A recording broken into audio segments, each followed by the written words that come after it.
We are talking, among other things, about the 4-letter R's, and it's rights, representativity, resources, and reality check. Rights, yes, it's women's rights and human rights, because all individuals, of course, should have the same rights. Representation is not least representation in political bodies and assemblies, but also representation in different parts of the society where decisions are taken. Resources.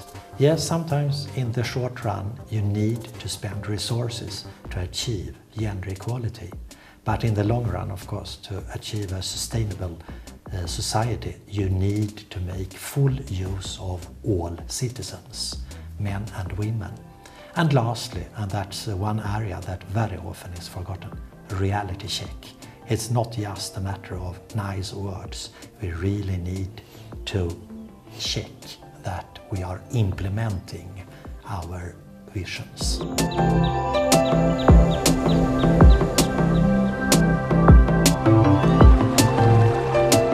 Obviously it was possible in Sweden before. Obviously we started where you are now.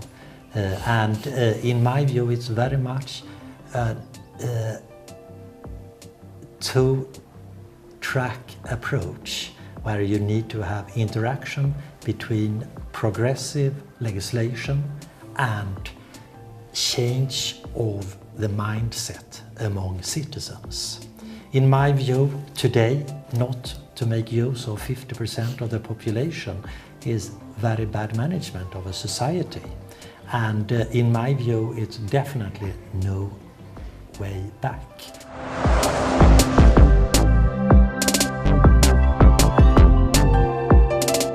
I think it's important to not just have one approach. You need really to be active in many different areas.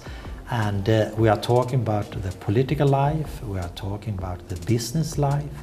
Where are the women in business? Are they really as visible as the men are?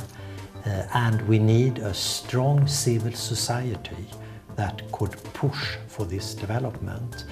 We need an open discussion about it. We need good examples, and also in this country there are so many good examples that could give inspiration for others to move.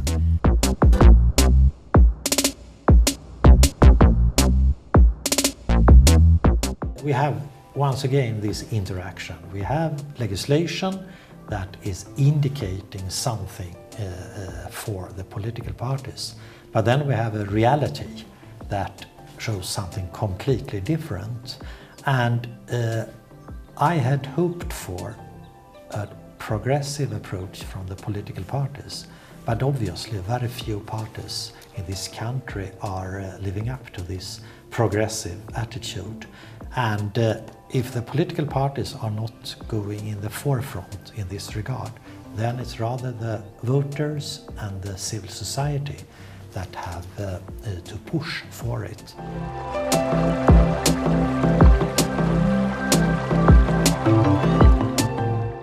Do you at all really notice that it is a lack of women in the business society? Do you recognize it as a problem when there are 25 guests of honors at Sarajevo Business Forum and all of them are men?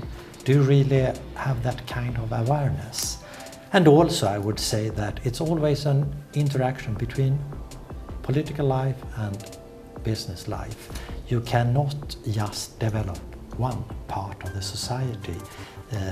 If you want to have more women in business, you need to have more women in politics. If you want to have more women in politics, you need to have more women in business.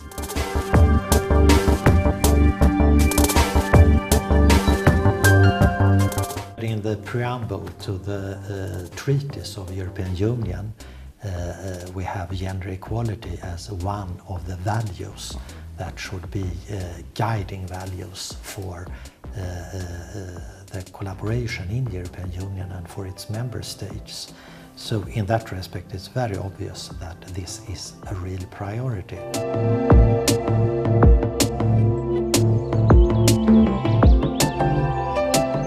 With 50% of the population being female, then of course also 50% of decision-making bodies should be filled with female representatives. So the aim must of course be 50%.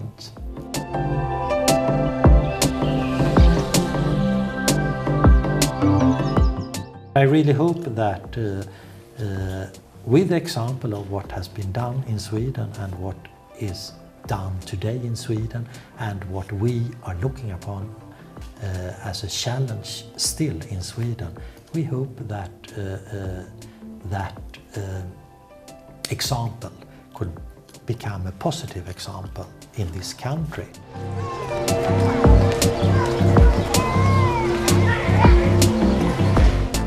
I would like to see political parties looking after that they have an equal representation in each party, and then you are voting on those parties.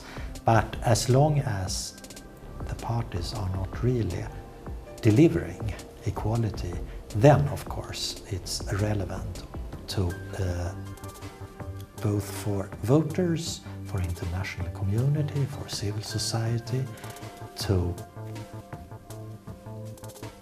underscore the importance of women in politics.